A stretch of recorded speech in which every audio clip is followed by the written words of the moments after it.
Satara Bombay restaurant परिसरात 20 November रोजी एक भीषण अपघातानंतर धर्मवीर युवा मंचच्या सदस्यांनी दाखवलेल्या संयमसूचकतेमुळे अनेक गंभीर जखमींना जीवदान मिळाले। संस्थेचा 12वा वर्धापन दिन असतानाच महामार्गावर ट्रक आणि ट्रॅक्टरचा जोरात अपघात झाला। संस्थेचे अध्यक्ष प्रशांत नलवडे आणि सचिव कल्पेश पोकळे यांनी तातडीने घटनास्थळी धाव घेत जखमींना शासकीय रुग्णालयात दाखल केले। त्याचबरोबर ठप्प झालेली वाहतूक सुरळीत करण्यासाठीही त्यांनी मदत केली।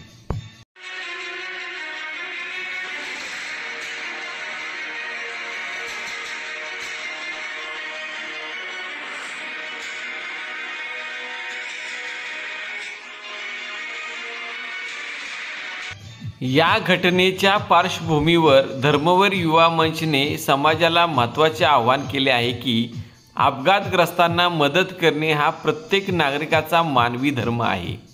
लोकांनी अपघाताच्या ठिकाणी केवळ चित्रीकरण करण्यात वेळ न घालवता जखमींना तात्काळ मदत करावी।